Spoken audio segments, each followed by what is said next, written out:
안녕하십니까. 간으로 전이된 대장암 사기 제8TV 김 제8입니다. 오늘 여러분들께 드릴 얘기는 정말 중요한 얘기입니다. 제가 이 얘기를 하기 위해서 그 전에 이렇게 바탕을 많이 깔았다라고 생각을 하시면 되겠고, 오늘 제가 말씀드리는 이 DNA 세포의 구조, 그 다음에 암이 왜 잘 낫지 않는가에 대한 이해를 돕기 위해서 제가 이렇게 책도 준비했고요. 면역이 암을 이긴다라는 이시영 박사님 쓴 책인데 제가 이게 2번 읽었습니다. 근데 이거를 제가 샀어요. 너무 마음에 들어서. 저는 이제 도서관 같은 데서 책을 찾아보고 마음에 들면 그거를 삽니다. 그래서 두고두고 읽어요. 왜냐면 한 번 읽고는 다 이해가 안 가거든요. 그래서 또 필요할 때, 아, 맞아, 거기에 그런 내용이 있었지. 그러고 들어가서 또 다시 찾아보고 합니다. 오늘 내용 정말 중요합니다. 오늘 내용 정말 중요하니까 끝까지 꼭 들어주시면 대단히 감사하겠습니다. 가보시죠. 렛츠고!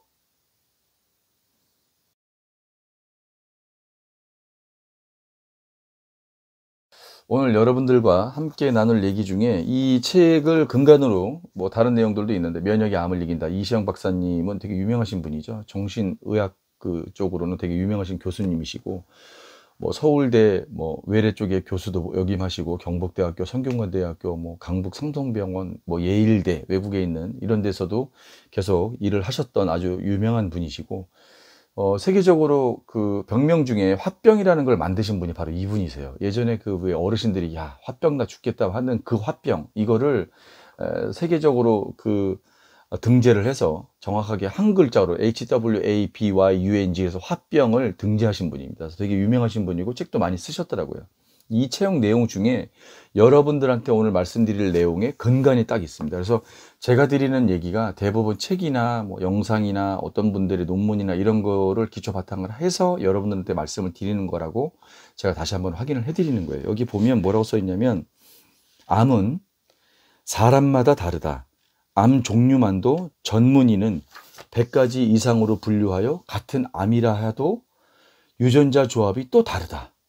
인체의 2만 3천여 개 유전자 중에서 350개 이상이 암 관련 유전자로 밝혀져 있다. 그리고 5개에서 7개 이상의 유전자 돌연변이가 모여야 암이 발생되는 것으로 보고 있다. 이렇게 놓고 볼 때 어느 누구의 암도 같을 수가 없다는 건 당연한 일이다. 이해 가시죠? 이 DNA가 사람이 어쨌든 간에 세포가 변형돼서, 세포가 돌연변이가 돼서 암이 되는 거예요. 그 원인은 담배를 폈냐, 뭐 스트레스를 많이 받았냐, 음식을 어떻게 먹었냐, 그 내용이지만, 그렇기 때문에 어쨌든 간에 결과적으로 세포가 변이 돼서 이게 무한대로 증식을 하는 바람에 악성 종양이 돼서 침습을 하게 되고 옆에 있는 걸 자꾸 공격을 해서 문제가 되는 거거든요. 장기로 자꾸 전이가 되고 이래서. 그 내용 중에 사람이 같은 병이라도 A, B, C, D가 다 대장암이에요. 저처럼 A, B, C, D가 다 대장암인데 어떤 사람은 이야기 듣고 어떤 사람은 똑같은 약을 썼는데 듣지 않는다. 이런 거에 대한 내용을 지금 얘기하는 거예요. 그 근간을 말씀을 드리는 거예요. 이렇게 놓고 볼 때 누구의 암도 같을 수가 없다는 건 당연한 일이다. 주위에 믿을 만한 사람들 말을 듣을 때 자신과 다르다는 전제로 들어야 된다. 되게 중요한 얘기죠.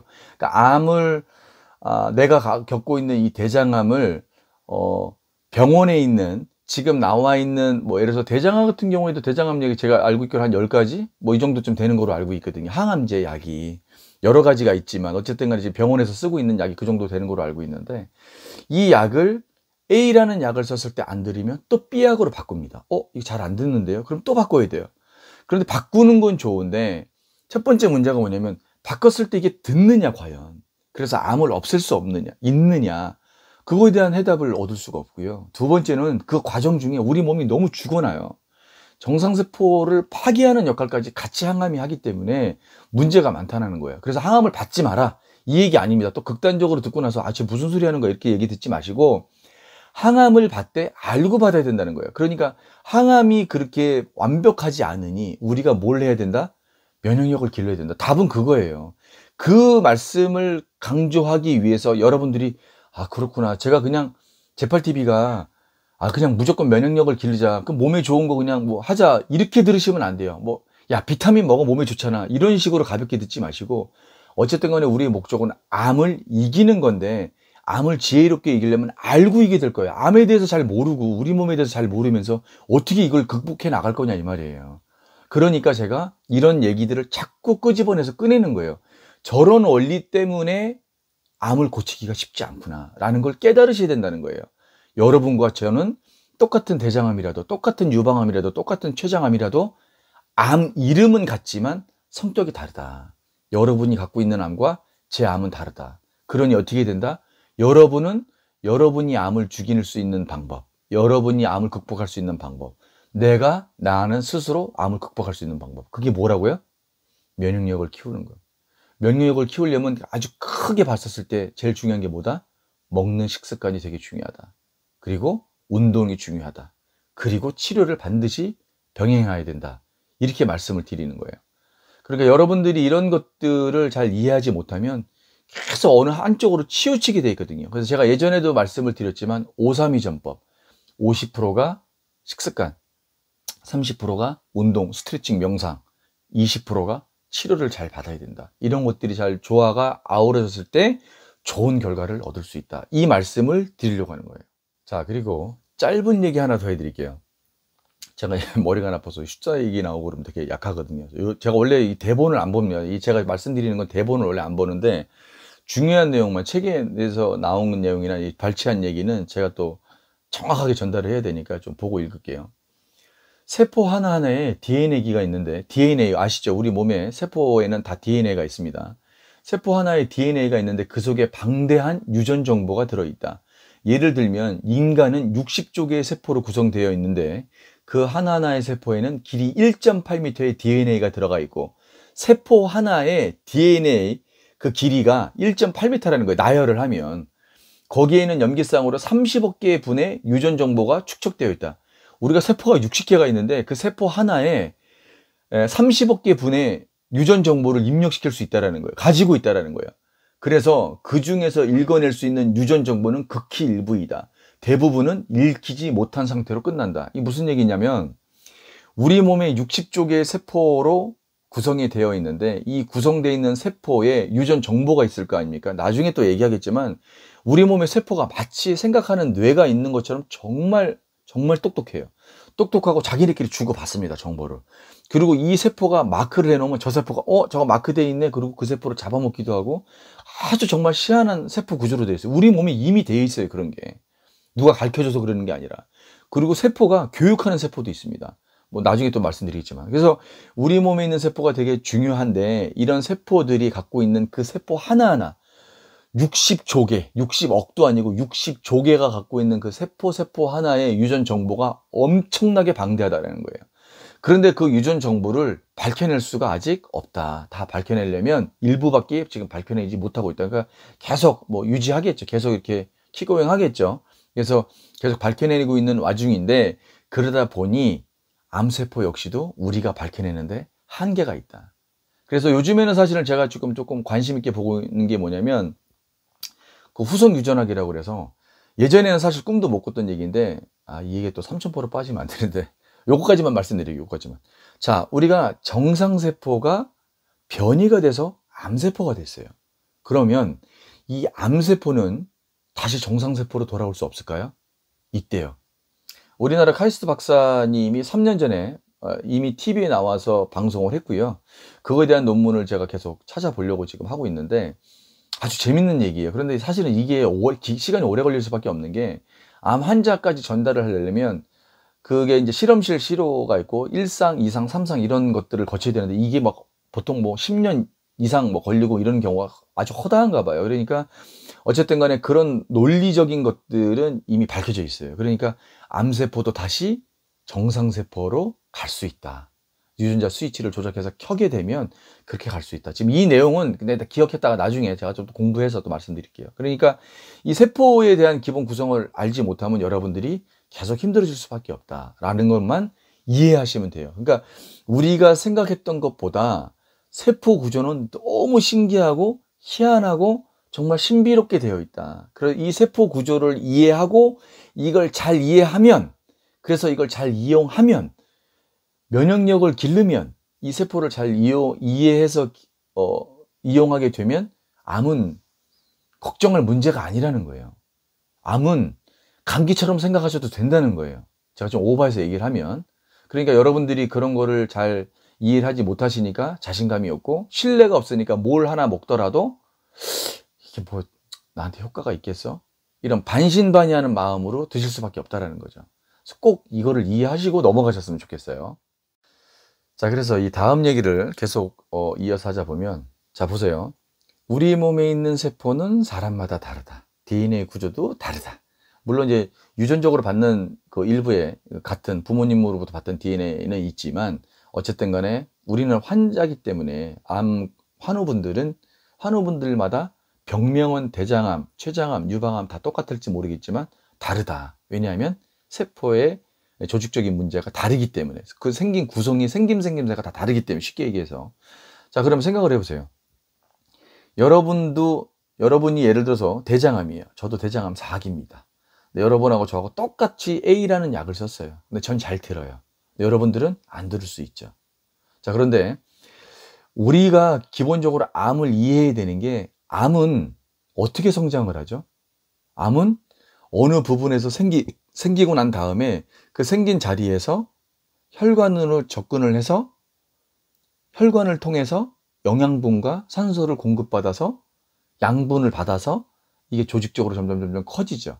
그래서 전이가 되고 조직을 키우고 주변에 있는 조직에 침습을 해서, 침범을 해서 자꾸 갉아먹잖아요. 그런데 여기서 중요한 게 뭐라고? 암이 어떻게 성장한다고요? 암도 영양분을 받아야지 성장할 거 아니에요. 자, 그러면 다시 원론적으로 가봅시다. 우리 세포도 영양분과 산소도 필요해요. 암세포도 영양분과 산소가 필요해요. 그러면 그 영양분과 산소는 어디서 오는 거예요?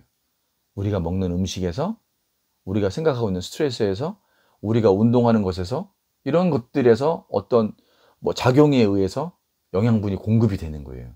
그러니까 제가 먹는 게 상당히 중요하다라고 지금 제가 말씀을 드리는 이유가, 우리가 먹는 게 암한테 이로운 건가 해로운 건가, 이걸 아셔야 되는 거예요. 이해 가시나요? 여러분들이 나 항암 받고 너무 힘들어서 막 닭튀김 먹고 싶어. 예를 들자면 오징어 튀김, 시장에서 파는 그 장사하시는 분들한테 죄송합니다. 설명을 하려니까 어쩔 수 없네요.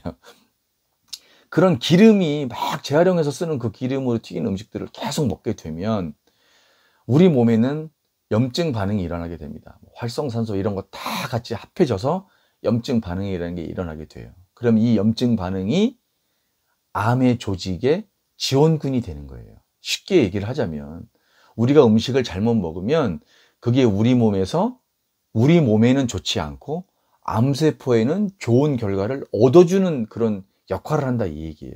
그런데 우리가 먹는 이 음식이 우리 몸의 면역세포에는 좋고 암세포에는 좋지 않게 하려면 음식을 정확하게 먹어야 돼요. 그러니까 사실은 어떤 음식을 찾아서 먹는 게 좋나요? 좋은가요? 이런 질문보다는 먹지 말아야 되는 음식을 안 먹으면 되는 거예요. 여러분들이 모르지 않잖아요. 이거 딱 나와 있잖아요. 단 거, 설탕 들어가 있는 거, 짠 거, 소금 많이 들어가 있는 거, 그리고 기름진 거, 튀긴 거, 이런 거 안 먹으면 돼요, 그냥. 근데 막, 야, 이거 좋대?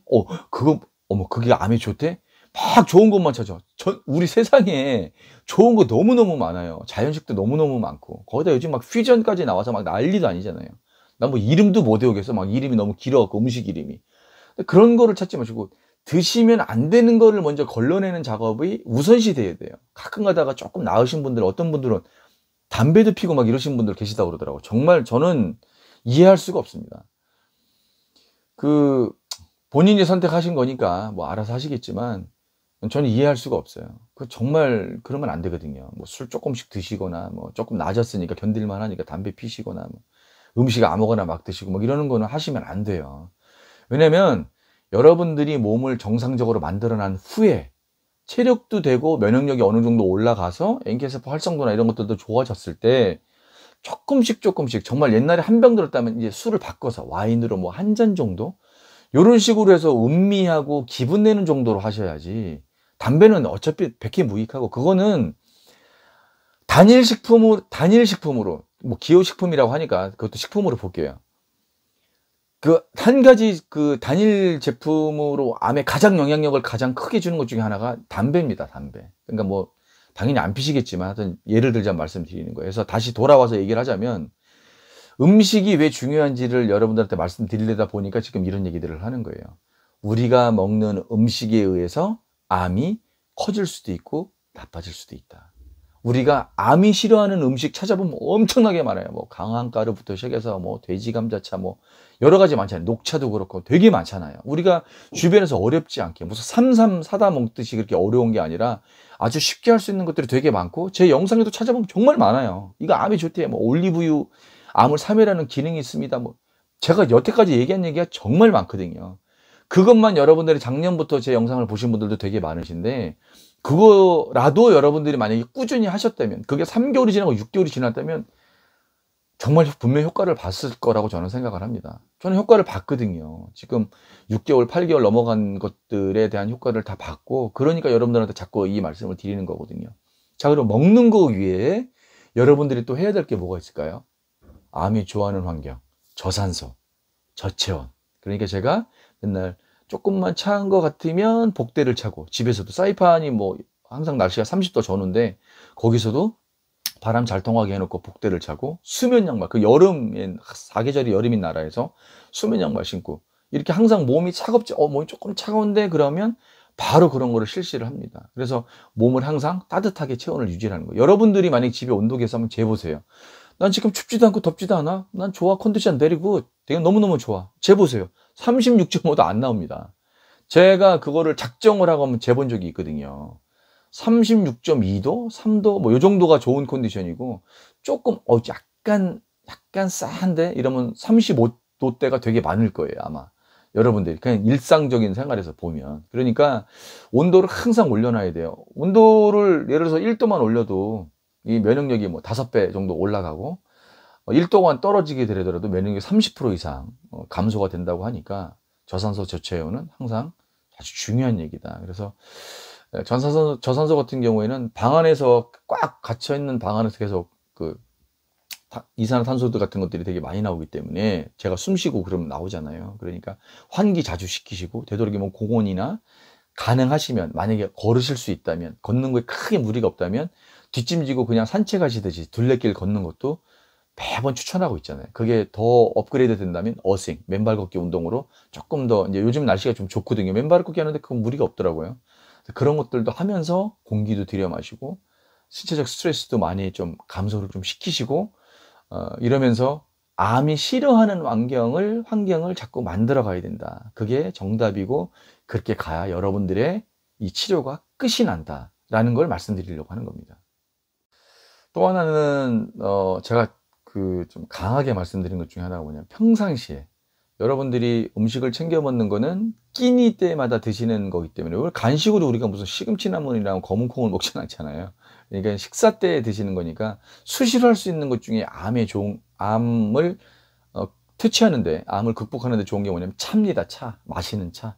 제가 뭐 늘 말씀드리죠. 저는 일반 물보다는 차 물을 상당히 좋아해서 아주 골고루 마시고 있어요. 그러니까 제가 먹는 차가 뭐 여태까지 소개한 것만 해도 되게 많이 되죠. 뭐 생강차, 돼지감자차, 그다음 새싹보리, 뭐 현미, 그다음에 녹차, 그다음에 뭐 감잎차, 상황버섯차, 차가버섯 되게 많잖아요. 이거 한꺼번에 다 먹냐고요? 아니 그렇지 않습니다.